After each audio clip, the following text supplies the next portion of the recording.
बिस्मिल्लाहिर्रहमानिर्रहीम। अस्सलाम वालेकुम। मैं homeopathic doctor Rana AD Rana homeopathic clinic से आपसे मुखातब हूँ। आज मैं जिस टॉपिक पर आपसे बात करने जा रहा हूँ वो बहुत अहम टॉपिक है। डस्ट एलर्जी, छींके आना, पोलन एलर्जी। पोलन एलर्जी क्या है? आजकल बहुत से लोगों को इन अलामात का सामना है।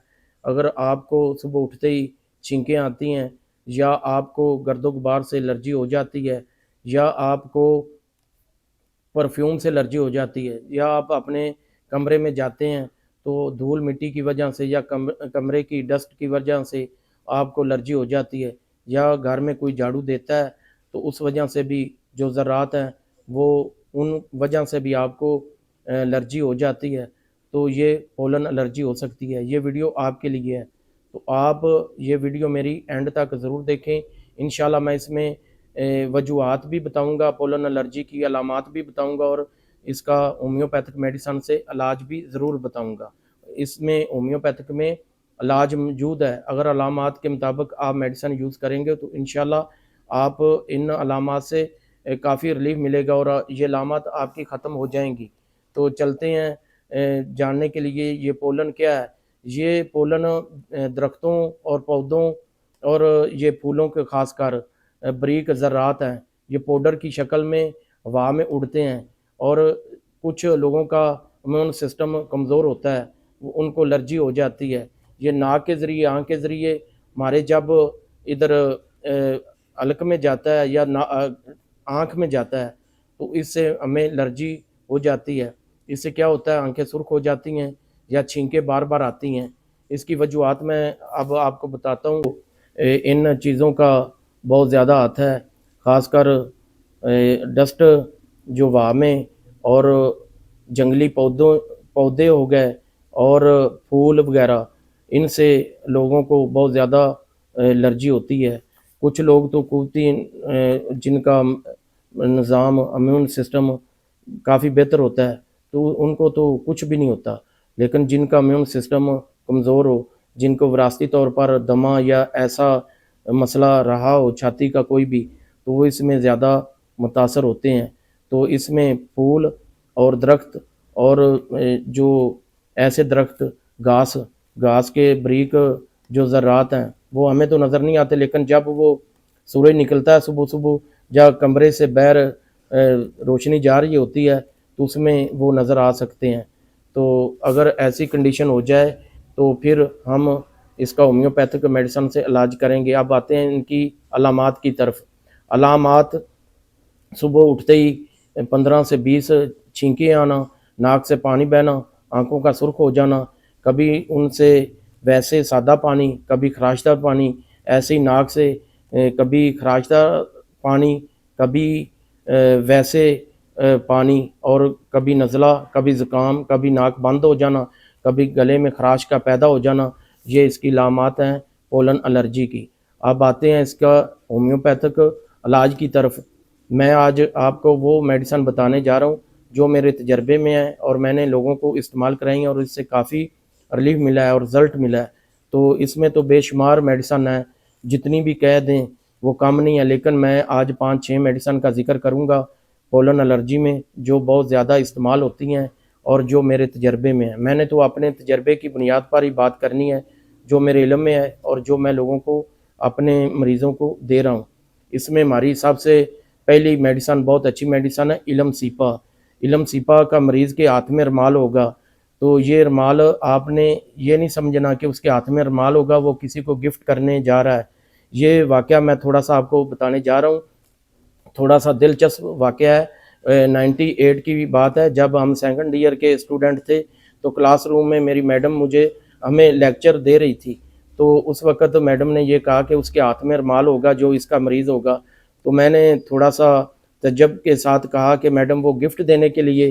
तो मैडम ने आगे से कहा, नहीं बेटा, ये गिफ्ट देने के लिए नहीं है रुमाल, वो अपना नोज़ी साफ़ करने के लिए है।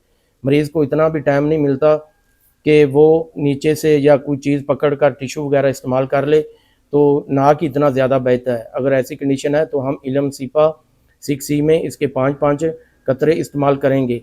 बाकी इलम सीपा के मरीज़ के ये दोनों नथले जो नाक के नथने होते हैं, ये इधर खराश पैदा हो जाएगी और सुर्खी महल हो जाएगा, और जो भी पानी निकलता है वो खराशदार होता है, और आंखों से जो पानी निकलेगा वो कम निकलेगा और गले में खराश होगी।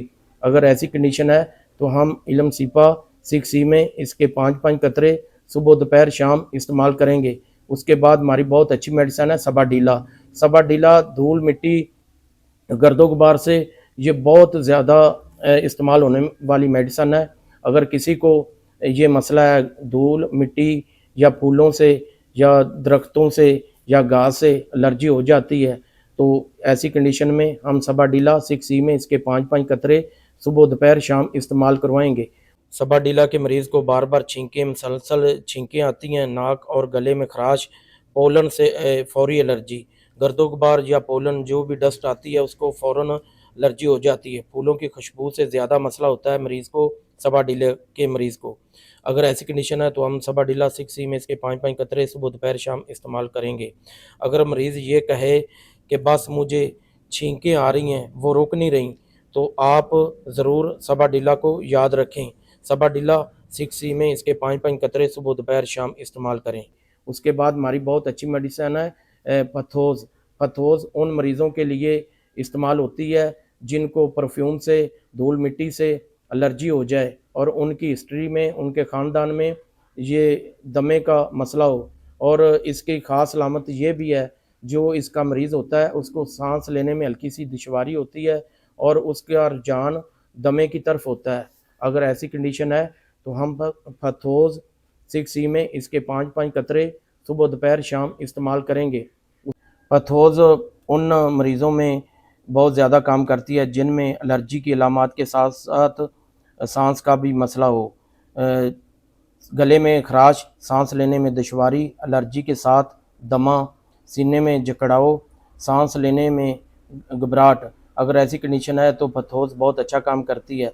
बाकी पथोज़ की ख़ास अलामत ये भी हैं बार-बार छींकें आना, नाक में शदीद ख़ारिश, नाक बंद रहना, नाक में जलन, नाक में ऐसा एहसास जैसे कोई चीज़ रेंग रही हो।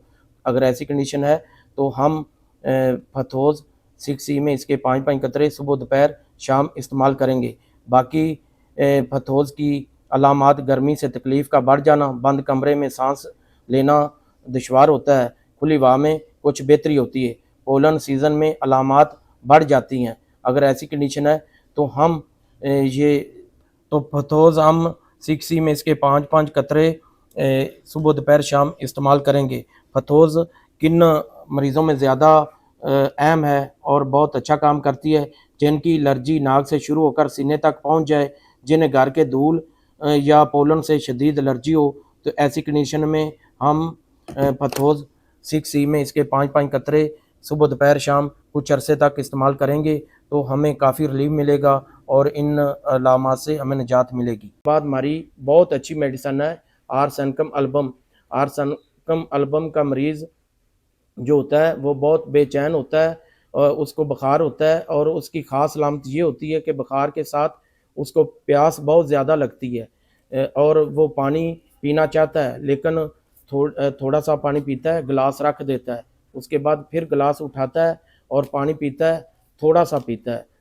हालांकि वो पानी पीना चाहता है लेकिन उसको प्यास भी बहुत ज़्यादा होती है, लेकिन वो पानी पी नहीं सकता। अगर ऐसी कंडीशन है तो इसमें हम आर्सेनिकम एल्बम 6 में इसके 5-5 कतरे सुबह दोपहर शाम इस्तेमाल करेंगे। आर्सेनिकम एल्बम के मरीज़ को बिस्तर पर जाने पर जब वो रात को लेटता है तो उसकी अलामात बढ़ जाती हैं, छींकें आती हैं, हल्की सी सांस लेने में दुश्वारी होती है और गले में खराश होती है। अगर ऐसी कंडीशन हो तो हम आर्सेनिकम एल्बम 6 में इसके 5-5 कतरे इस्तेमाल करेंगे। आर्सेनिकम एल्बम की एक ख़ास अलामत और भी है, ठंड से इसकी अलामात बढ़ जाती हैं। जो भी ठंडी हवा हो या ठंडी कोई चीज़ इस्तेमाल करे या बर्फ़ वाला पानी, कोई भी ऐसी चीज़ जो ठंडी हो, फ्रिज वाली हो, कोल्ड ड्रिंक्स हो, कोई भी चीज़ हो, ठंडी चीज़ों से आर्सेनिकम के मरीज़ की अलामात बढ़ जाती हैं और गर्म चीज़ों से आराम मिलता है। अगर ऐसी कंडीशन है तो हम आर्सेनिकम एल्बम 6 में इसके 5-5 कतरे सुबह दोपहर शाम इस्तेमाल करेंगे। बायोकेमिक रेमेडी की हमारी बहुत अच्छी मेडिसिन है नाइट्रम म्योर। नाइट्रम म्योर हम 6x में इसकी 4-4 गोलियां सुबह दोपहर शाम इस्तेमाल करेंगे। इसकी ख़ास अलामत ये है कि होंठ खुश्क वहाँ से एलर्जी का बढ़ जाना, और ख़ासकर जो समुंदर के इलाके में वहाँ काम करते हैं, अगर उनको ऐसा मसला हो गया है तो समुद्री हवाओं से या ऐसी धूप से इसकी कंडीशन अलामत बढ़ जाती हैं, और गर्दो गुबार से इसकी अलामत बढ़ जाती हैं। अगर ऐसी कंडीशन है तो हम नाइट्रोम्योर 6X में इसकी 4-4 गोलियाँ इस्तेमाल करेंगे। और बाकी एंड पर मैं ज़रूर ये कहना चाहूँगा कि एहतियात करें, जब भी आप बाहर से आएँ तो ख़ासकर अपने हाथ धोएँ, अपने मुँह को धोएँ और नाक में पानी डालें और आँखों में छंटे मारें, इससे आपको काफ़ी रिलीफ़ मिलेगा। जब भी बाहर जाएँ तो मास्क इस्तेमाल करें, और जब बाहर से आकर घर में दाखिल हों तो ख़ासकर हाथ और नाक वगैरह इसमें पानी ज़रूर डालना चाहिए, और सुबह के वक़्त घर से बाहर नहीं निकलना चाहिए। सुबह के वक़्त ये पोलन बहुत ज़्यादा होती है। अगर आप बर वक़्त एहतियात करेंगे और किसी भी करीबी होम्योपैथिक डॉक्टर से जाकर आप अपना इलाज करवाएँगे, अलामात के मुताबिक इलाज होता है, तो ये कोई लाइलाज मर्ज़ नहीं है। हम लाइलाज मर्ज़ उस वक़्त बना देते हैं जब हम खुद से अपना इलाज करते हैं या अपने तजर्बे करते रहते हैं, तरह-तरह के डॉक्टर आज़माते हैं, तो फिर ये एलर्जी दमे में बदल जाती है, तो फिर हमें बहुत ज़्यादा मसला होता है साँस लेने में, और ये सारी ज़िंदगी हमारा साथ फिर रहता है इन चीज़ों से। अगर आप बर वक़्त किसी भी करीबी अपने होम्योपैथिक डॉक्टर से रुजू करके इसका मुकम्मल इलाज अलामात के मुताबिक करवाएँगे, तो इंशाअल्लाह आप इनसे काफ़ी रिलीफ़ आपको मिलेगा। और बाकी मैंने अलामात के मुताबिक अपनी मेडिसिन जो मेरे तजर्बे में है, वो मैंने बताई हैं। अगर किसी को इन मेडिसिन में उनकी अलामत मिल रही हैं, तो वो किसी अपने करीबी होम्योपैथिक डॉक्टर से रुजू करके वो मेडिसिन इस्तेमाल कर सकता है। बाकी ये वीडियो मालूमाती तौर पर स्टूडेंट्स और डॉक्टर साहिबान के लिए मैंने अपने नॉलेज में इजाफ़ा करने के लिए बनाई है। बाकी अगर आपको मेरी वीडियो अच्छी लगी हो तो प्लीज़ इसे लाइक ज़रूर करना, सब्सक्राइब ज़रूर कर देना, और कमेंट्स में ज़रूर बताना कि आपको ये मसला है और कितनी देर से है। अगर आपको ये मसला है तो मुझे ज़रूर कमेंट्स करें, मैं आपके सवालों का ज़रूर जवाब दूँगा और आपको मेडिसिन भी ज़रूर तजवीज़ करूँगा। दुआओं में याद रखना। शुक्रिया।